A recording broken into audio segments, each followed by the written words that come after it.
went away from there and came to his own hometown, and his disciples followed him.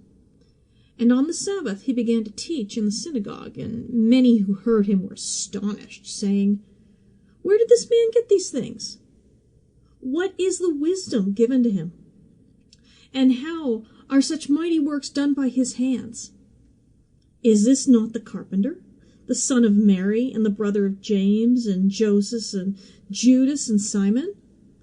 Are not his sisters with us?" And they took offense at him. And Jesus said to them, "A prophet is not without honor except in his own hometown, and among his relatives, and in his own household." And he could not do mighty work there, except that he laid his hands on a few sick people and healed them. And they marveled. He marveled because of their unbelief. And he went out among the villages teaching. Hey, it's taken us 26 weeks, but we finally made it to chapter 6 of the Gospel of Mark. And there are 10 more chapters to go, so we are not leaving Mark anytime soon. I don't have a problem with that, as I just love the depth and the intricacies of this very neglected gospel. Certainly not neglected by scholars, but just neglected by people. They all want Matthew and Luke and John, but I love Mark. Now, this passage of Scripture not only has great depth contextually, but is also a goldmine for our own struggles for acceptance. It's a wake-up call and a reminder also, to get over ourselves, or to take things too personally, or to resort to anger and bitterness, which are just heading in absolutely the wrong direction if you want to impact the world on behalf of the kingdom.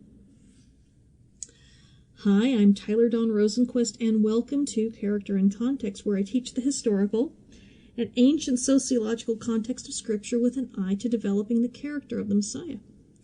If you prefer written material, I have 5 years worth of blogs at theancientbridge.com, as well as my 6 books available on Amazon, including a 4-volume curriculum series dedicated to teaching scriptural context in a way that even kids can understand it, called Context for Kids. And I have 2 video channels on YouTube with free Bible teachings for both adults and kids. You can find the link for those on my website. Past broadcasts of this program can be found at characterincontext.podbean.com, and transcripts can be had for most broadcasts at theancientbridge.com. Posted every Friday. Now, all scripture this week comes courtesy of the ESV, the English Standard Version, but you can follow along with whatever Bible you want. A list of my resources for this series can be found attached to the transcript for part 2 of this series at theancientbridge.com. All right, starting with chapter 6, verse 1. Let's just go ahead and get started. He went away from there and came to his hometown, and his disciples followed him. All right, where is there? We actually don't know for sure. He had just healed the woman with the issue of blood and raised Jairus' daughter from the dead, but not one of the gospel accounts says anything other than that this took place somewhere in the towns along the western shore of the Sea of Galilee. So wherever this is, he now leaves town, had to probably, once the dead girl was seen walking around. Well, she wasn't dead anymore. This isn't like a zombie. This is like she got raised and she's walking around now. And, he's heading to Nazareth. So let's do a little bit of geography and history on Nazareth and the region around it so we can understand why they were there in the first place. Now, Nazareth is southwest of the Sea of Galilee, but getting there as the crow flies, quote unquote, wasn't really something one would do on foot. Most of Galilee is hills and valleys, making those hills and valleys very fertile, but certainly not as fertile as the Jordan Valley region.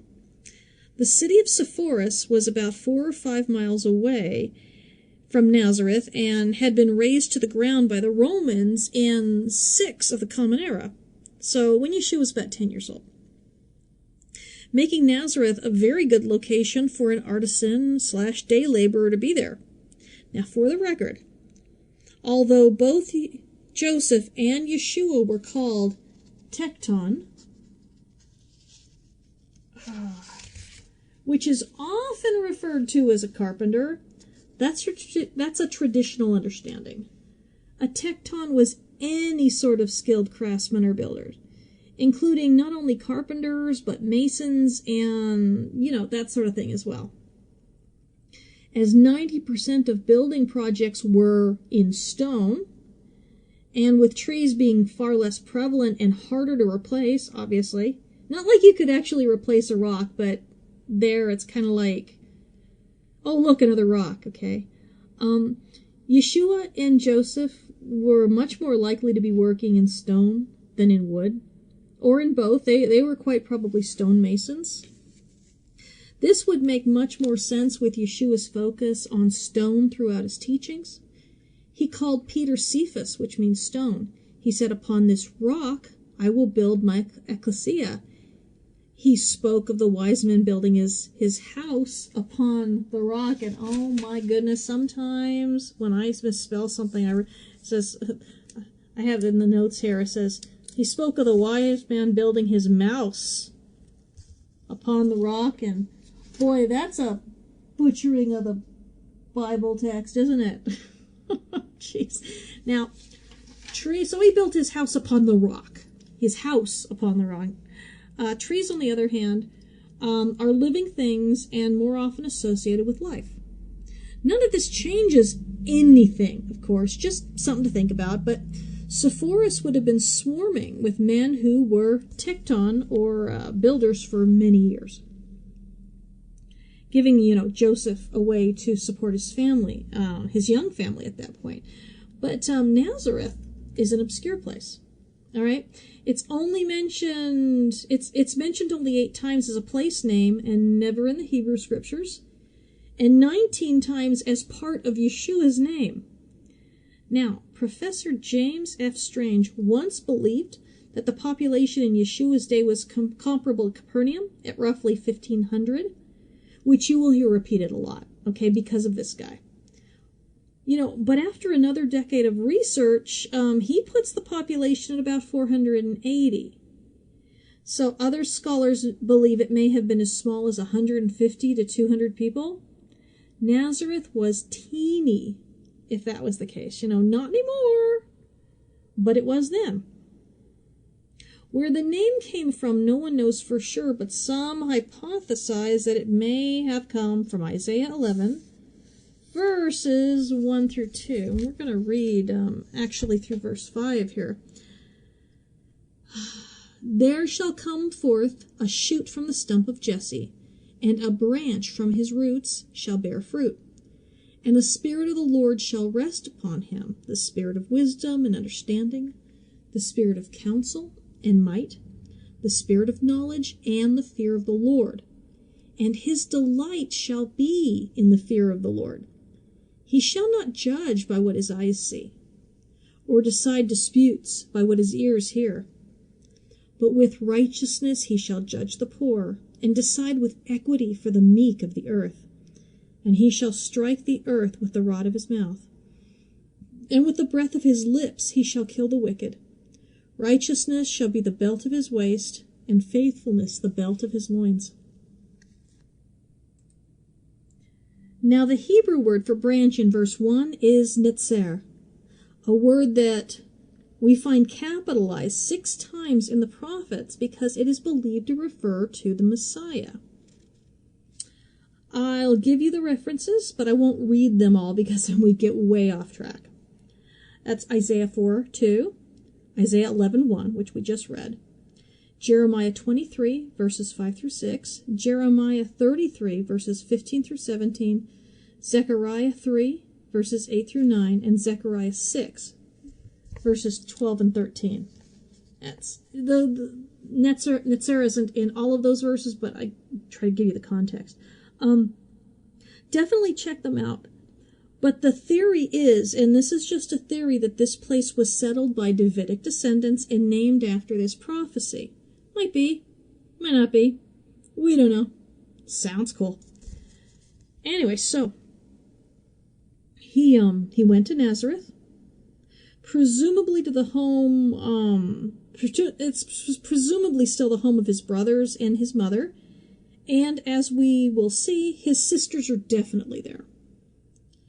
Now, his disciples were with him, which becomes important for next week's teaching and for the theme of this next series of teachings. This week sets up the consequences that will determine what come next. Okay, chapter 6, verse 2. And on the Sabbath he began to teach in the synagogue, and many who heard him were astonished, saying, Where did this man get these things? What is this wisdom given to him? How are such mighty works done by his hands?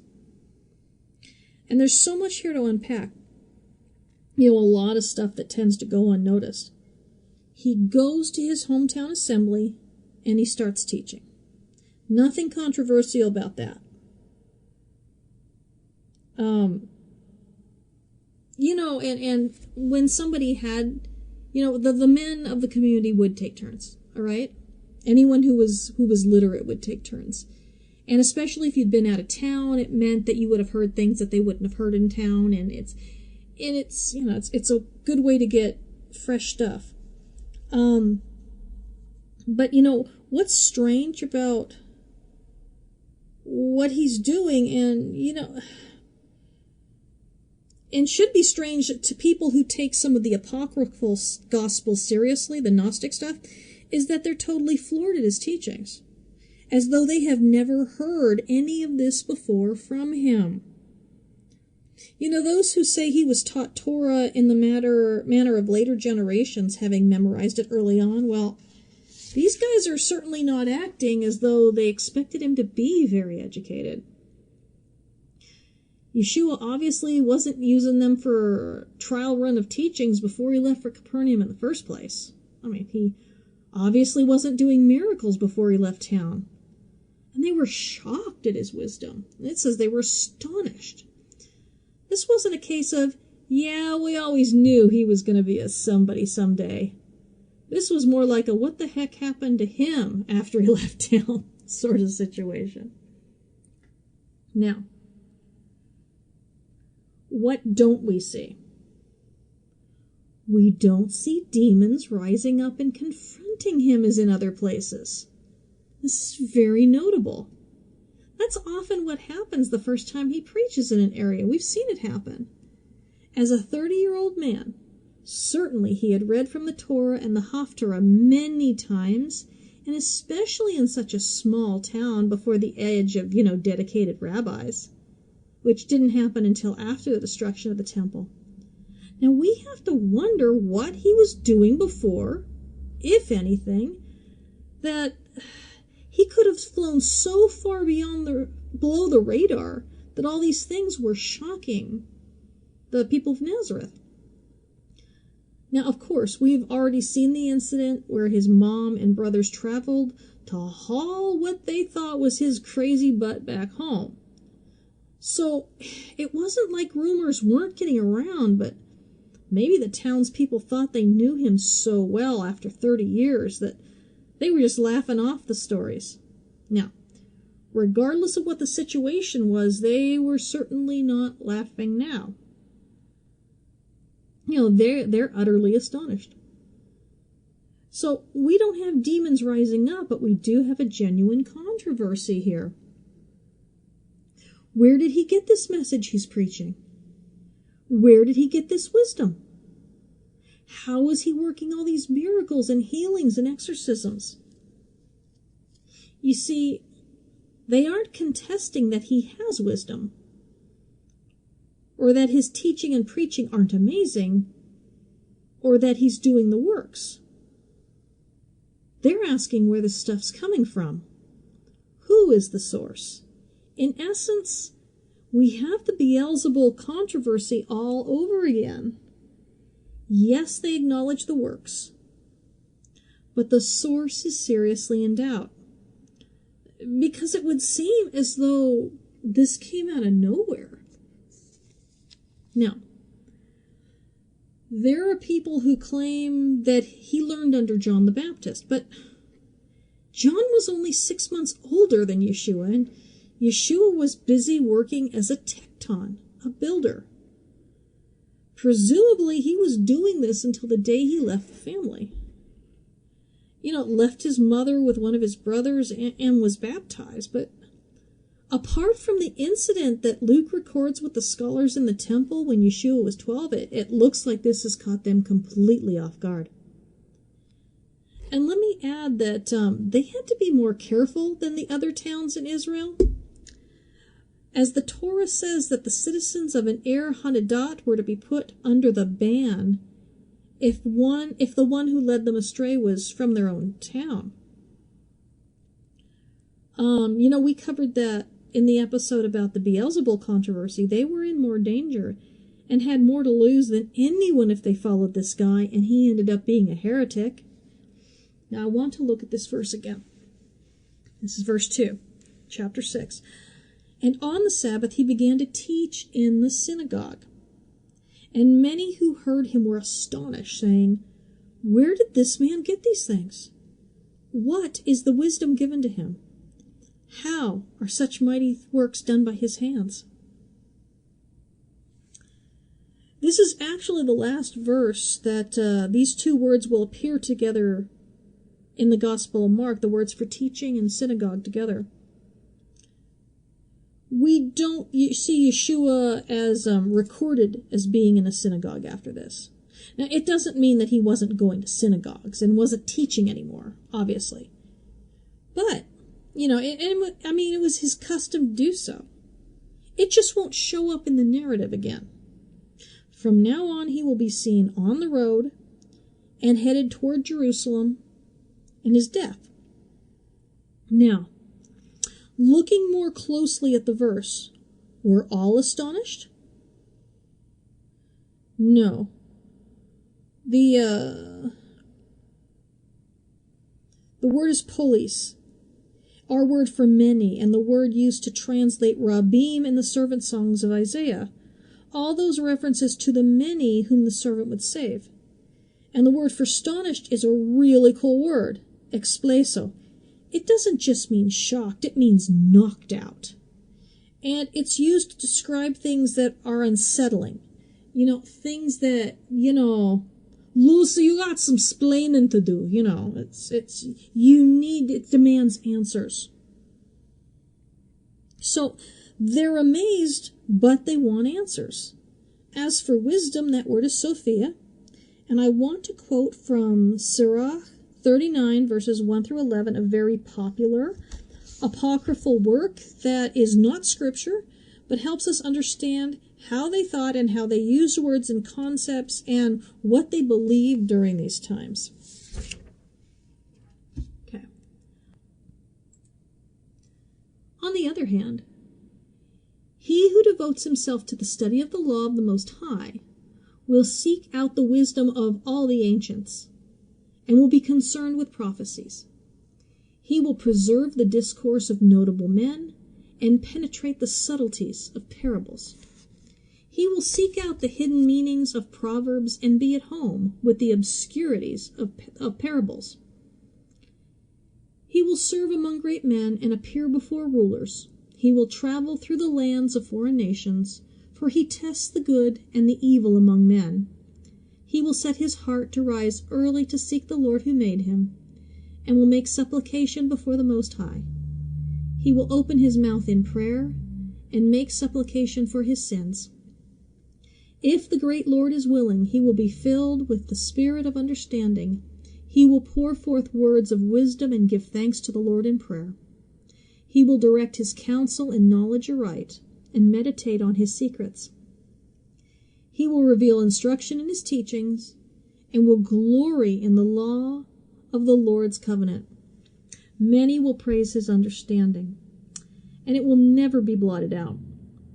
His memory will not disappear, and his name will live throughout all generations. Nations will declare his wisdom, and the congregation will proclaim his praise if he lives long. If he lives long, he will have a name greater than 1,000, and if he goes to rest, it is enough for him. That's actually from the Revised Standard Version, because the ESV does not have any apocryphal stuff in it. Now, this is where wisdom comes from in their eyes, in the first century Jews. Okay, I have to imagine if Yeshua had been poring over Torah and the prophets night and day, impossible in such a small town, by the way, they'd be thinking, well, all that study finally paid off. Adonai has rewarded him with wisdom. What they say next will really quash the idea that this was a possibility. Verse 3, is not this the carpenter, the son of Mary, and the brother of James and Joseph and Judas and Simon? And are not his sisters here with us? Is this not the tecton? He's a builder. He works as a lowly artisan to eke out a living. FYI, carpenters and masons were not respected or well paid in those days. Anyone who's redone their kitchen knows this is no longer the case. They are using it here almost as a pejorative, like, who does he think he is? But the next snippet's worse. The son of Mary. Aw, man. No one's parentage was linked to their mom. I mean, no one's. His name would have been Yeshua ben Yosef, not Yeshua ben Miriam. And there are a couple of theories here. One is that Joseph is long dead, and they're just pointing out the parent who is still alive. Maybe. Gosh, I hope that's what they were doing. I'd love to give them the benefit of the doubt, but, what's the other theory? Well, as you probably guessed, his parentage might be being called into question. It was not a compliment to be called son of a woman, and to be denied that link to your father. Now, adoption was absolutely respectable and legal, and once you were adopted, you were the son of X, and that X was a guy, okay? But if they're denying him that link to Joseph, then they may be taking a cheap shot by using a very old rumor. Namely, the rumor that Mary got pregnant by sleeping around out of wedlock. And that she was an adulteress. After all, we see in Luke that Nazareth is Mary's hometown. We don't know where Joseph's actually from. Might be from right there in town, or maybe from some other village. So the roots of this rumor went deep in ways that only people who grew up in very small towns can truly appreciate. Now, I wrote up a chapter in Context for Adults that explored the possibility that Mary went through the sotah, the temple ritual that either condemned or cleared a suspected adulteress, but it's entirely subjecture. And I presented it that way. It might have happened.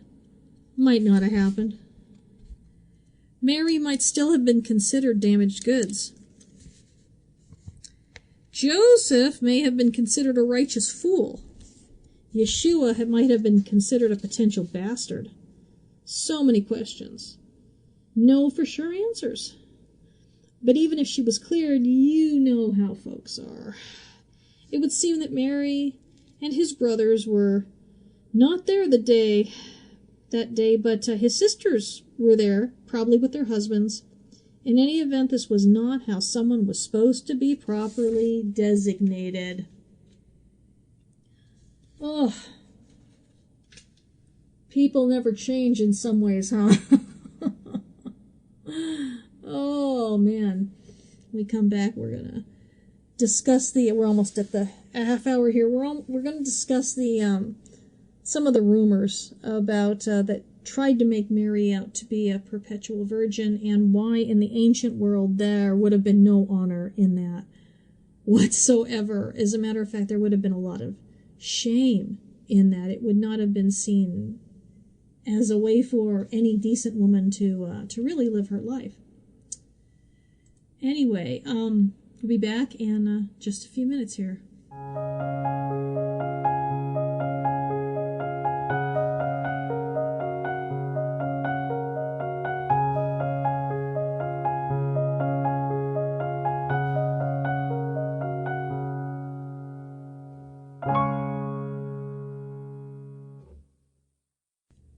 I'm Tyler Rosenquist, and I can't even say my name.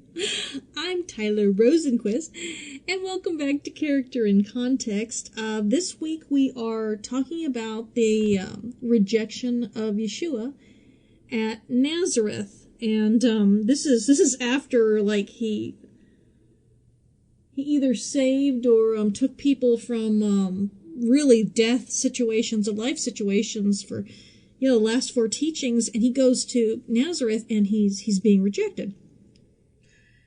And so we were just about to cover some controversies about Yeshua being the son of Mary, and furthermore that his brothers are not his brothers, that they're his cousins, and that's an important doctrine in Catholicism, that Mary was a perpetual virgin, but there really wouldn't have been anything honorable about it in their world.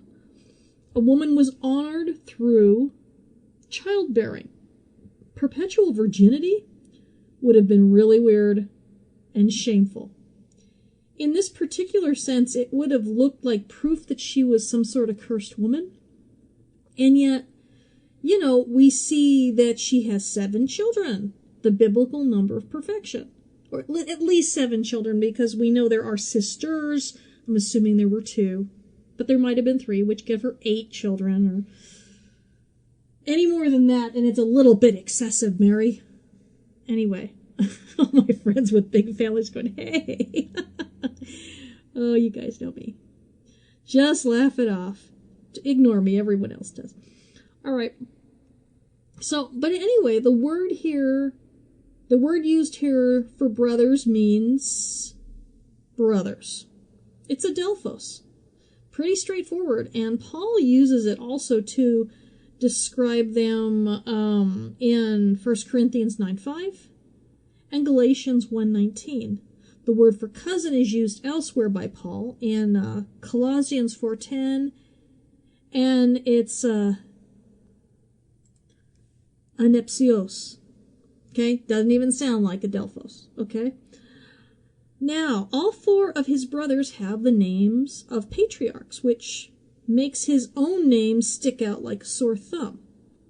James, of course, is Jacob. In Hebrew, that's Yaakov. Joseph is possibly a form of Joseph or Yosef. And Judas is a Hellenized form of Judah or Yehuda. And Simon is Shimon. 2 of the brothers even share names with Maccabean zealots, and I want to talk about why the Hellenized form of Judah is Judas or Joseph. It's because masculine names didn't end with A. That was feminine. It's like you've got Octavia, the sister of Caesar, who married Mark Antony. But Julius, Julius. So it'd be like you'd be like laughing. It's kind of like if John Wayne wasn't 6'4", people would be laughing at him for being called Marion, because Marion Morrison was the original name of John Wayne. Leslie Nielsen. And we're used to have him having that name, but now Leslie is not very masculine. And just Johnny Cash had the Boy Named Sue song. So culturally, it's important to have the male names sound male and the female names sound female, and especially when you're translating documents. So back to the verse. They took offense at him. Okay. The Greek says skandalizo. They were scandalized for whatever reason. Probably no small part of it was that he was a simple carpenter from a small town and he ought to know his place. And I want to mention about zero-sum economies, and if you've read my curriculum on honor and shame in the Bible, then you know all this about this, but I want to do a quick and dirty summary for everyone else. In ancient societies and in 2/3 of the world today, there exists what is known as a zero-sum economy. It means there is only so much of whatever to go around. In a world without supermarkets, that means only so much food, which is why prepping is fine, but hoarding is evil. It's prepping to buy and stock up when there's plenty, but when supplies are limited, it's called hoarding, which is evil. Hoarding makes sure that the most vulnerable among us, those living paycheck to paycheck and just scraping by, won't have what they need when things get dicey. And yeah, people say they will share, but they never know the person who came by the store and couldn't get the basics because it was already bought up by people who probably already had more than enough to begin with. But they didn't just believe that with tangible items like food. It was also, and I mean, that was totally true for them, but they also thought there was only so much honor, reputation, or respect to go around. I liken it to pizza. You have 10 people working at your company. There is a pizza, and there's only one pizza. It's sliced into 10 pieces. Now, in an equitable system, everyone gets one piece of pizza, and no one goes hungry. But in an honor-shame society, there are people who get more than one piece and people who do without. Think of each slice of pizza as good reputation. Not like how we think of good reputation, though. I'm talking about respect, the respect that people get for being rich, powerful, athletic, and not the respect that people get for having good character. You could have high honor while still being a low-down, dirty skunk. Dishonorable by our standards. So, some people get a double portion, most people get like one portion, and some people have nothing at all. Think rulers versus normal people versus beggars. And, everyone knows their place and stays there. So, Yeshua in this small little town was seen as hugging the pizza slices. And if he had more, that means, what does that mean for everyone else in his hometown? They were all being demoted. All the big fish in that small pond were losing reputation because he was crushing it, okay? His gain meant their loss. And this was unacceptable in the ancient world. Thus, they were scandalized by his behavior. Who does he think he is? And Jesus said to them, "A prophet is not without honor except in his hometown and among his relatives and in his own household." And this is a very accurate statement to make about the dilemma of honor-shame cultures. Unlike the people of the land, the Amharets in every other town, these people had something to lose if he became great. They didn't. It's crazy to us, I know, but they aren't 21st century Westerners, and we have to just accept that this was how they accepted life. Your victory means my defeat. It wasn't a system where everyone could have a good reputation just by being honorable people, by our definition of what makes someone an honorable person. We believe that everyone can just work hard and achieve, and that someone else's success doesn't mean that we're doomed. Or at least we should. Okay, jealousy's still rampant among believers, which is why celebrity and political gossip is so popular. Now, these people, from, his own family members to his childhood buddies, they had everything to lose by accepting him and his teachings. Reputation and life were at stake. They didn't want him to be greater than they were, and they didn't want to be declared a seduced city either. It was a no-win situation for Yeshua, but, still it had to be just heartbreaking, Chapter 6, verse 5, "And he could do no mighty work there, except that he laid his hands on a few sick people and healed them." Could do no mighty work there. The word for work is dunamis, and so we're talking about miracles, okay? He healed a few people, but we see no sign that anyone was delivered of any demons. Were there none, or were they not threatened by him there? Were there no demons? Were they not threatened by him because they knew that honor and shame rules meant that he would be no threat to them in Nazareth? I think it was his mercy that stayed his hand, actually. If he had worked a lot of miracles, it would have put them in the position of making a decision that would have condemned them prematurely if they'd rejected him. Let's look at Mark 11. We're going to jump ahead here. Starting in verse 20, going through verse 24. Then he began to denounce the cities where most of his mighty works had been done, because they did not repent. Woe to you, Chorazin! Woe to you, Bethsaida! For if the mighty works done in you had been done in Tyre and Sidon, they would have repented long ago in sackcloth and ashes. But I tell you, it will be more bearable in the day of judgment for Tyre and Sidon than for you. And you, Capernaum, will you be exalted to heaven? You will be brought down to Hades. For if the mighty works done in you had been done in Sodom, it would have remained until this day. But I tell you, it will be more tolerable on the day of judgment for the land of Sodom than for you.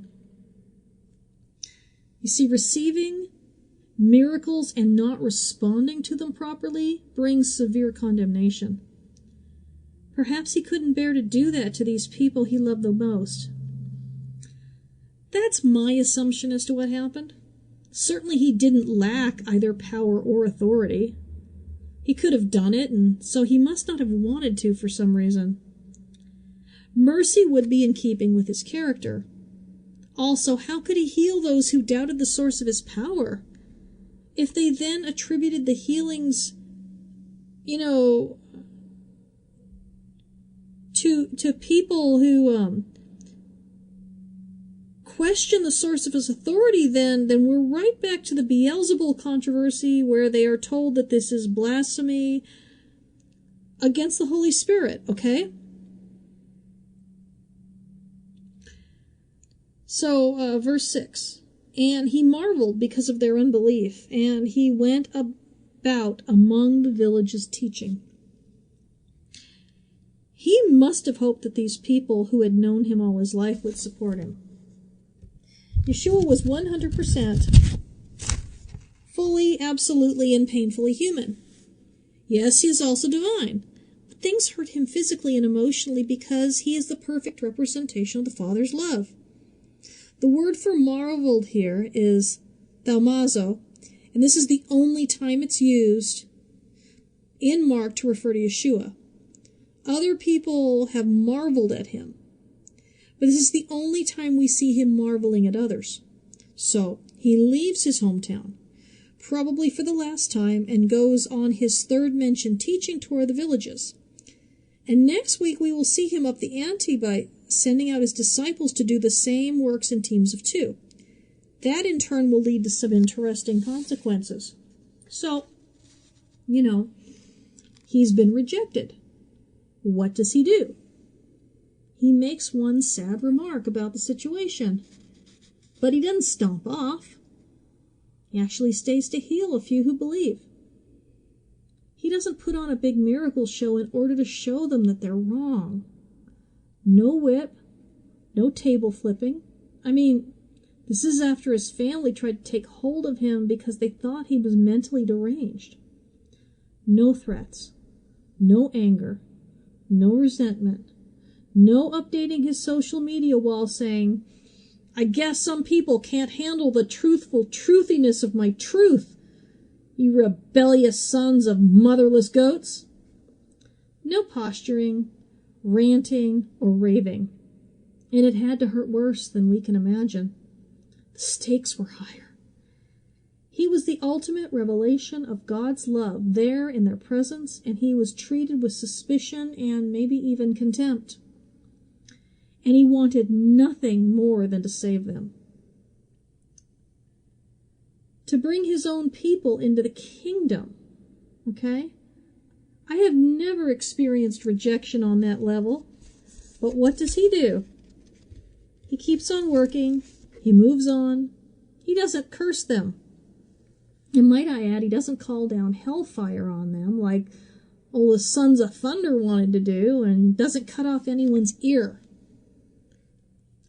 Learning this was an important lesson for me back in 2014 when I first started teaching. It wasn't something I wanted to do or thought I could do. One day, all of a sudden, I just knew how to teach people things.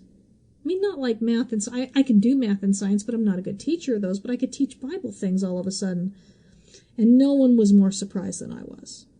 Before then, I couldn't have taught a bunny to reproduce, and I am totally not exaggerating.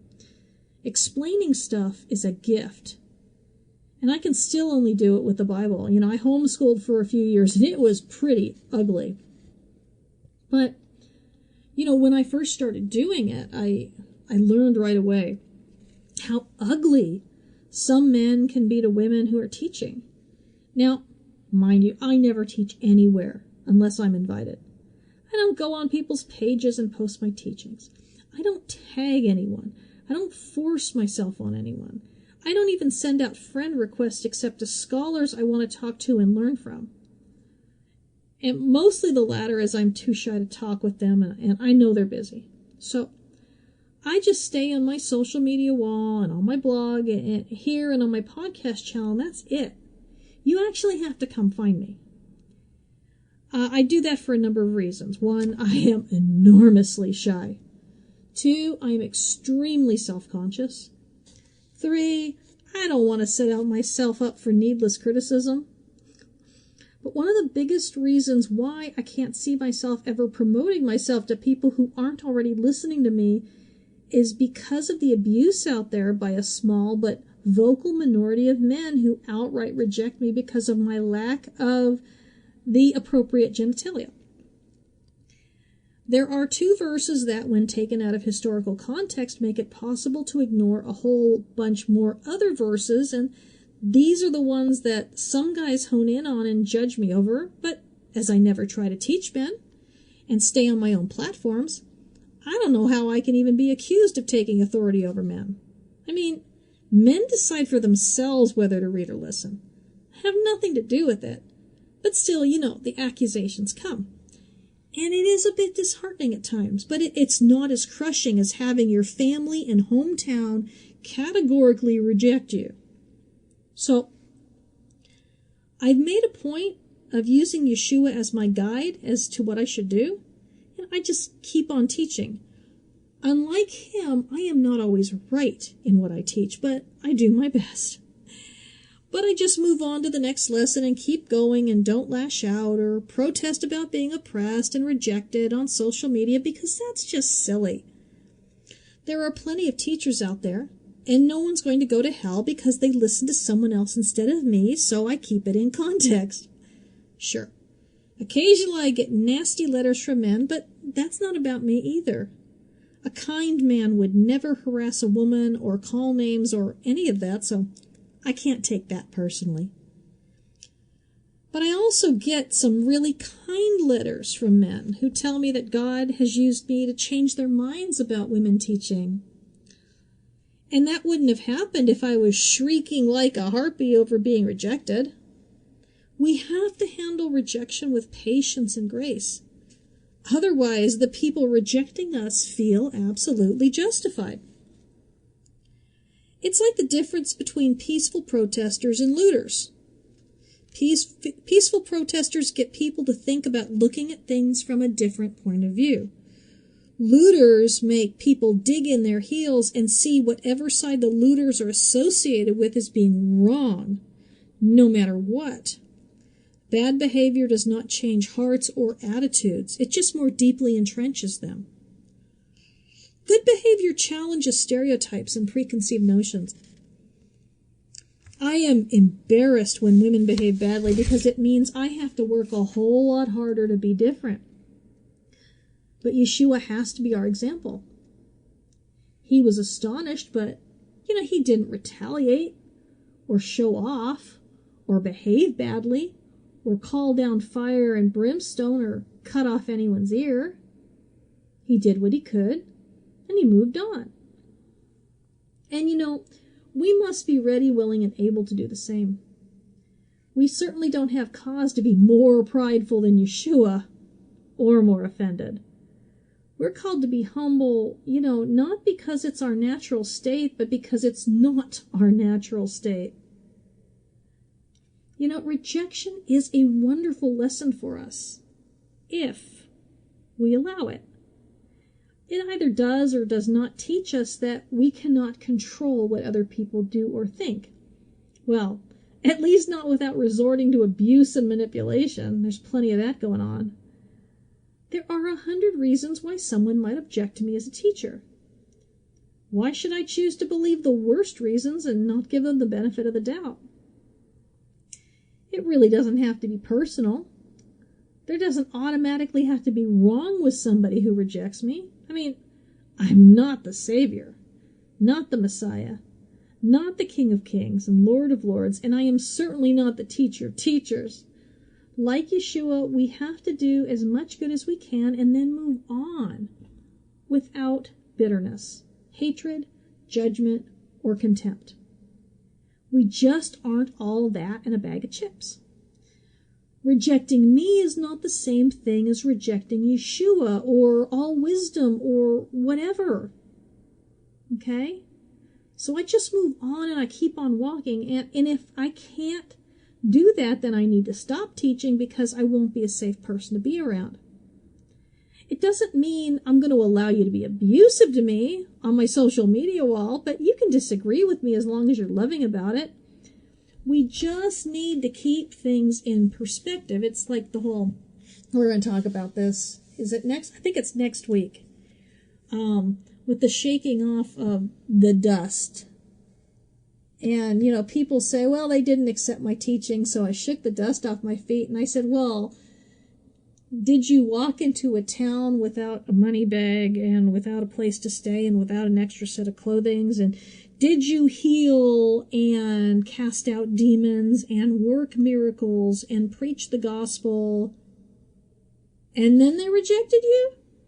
And they'll say, well, no, but. I said, well, no buts, because that's what they did, you know? There were some specific qualifications set up for knocking the dust off your feet, and I've never met those, you know. I've never met those requirements for, you know, being, like, amazing. I think sometimes we need a Snickers bar.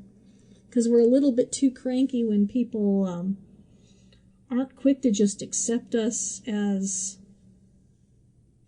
well, the people that they should listen to. And I'm a big believer that, you know, we have to earn credibility.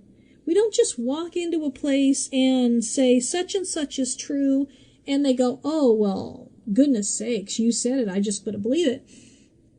Would we want, for example, so say someone who is another religion comes up to our children and says blah, blah, blah, blah, blah, blah, blah, and they promote Mormonism, or they promote Islam, or Buddhism, or Taoism, or animism, goodness sakes. It has nothing to do with animals, by the way, or just Hinduism, or Sikh, whatever. You know, do we want our kids to have learned from us that it's important for them to just believe everything everyone says? Because when we walk into a situation and we're demanding people take our word for things, we're training them to fall for every wind of doctrine, and that's not healthy. We can't hold others to standards we're not going to hold our own stuff to. No, you need to be able to see that I'm a decent person. You need to be able to see that I live what I teach. And of course you can't do that. And so you've got to check out everything I've said. And some of what I say you've got to just kind of, you know, take it with a grain of salt because you really don't know me. Anyway, but fortunately we all know Yeshua now. And that is the whole point. So, you know, don't take rejection seriously. Sometimes people have a good reason for just not taking us as seriously as we want to be taken. See you next week.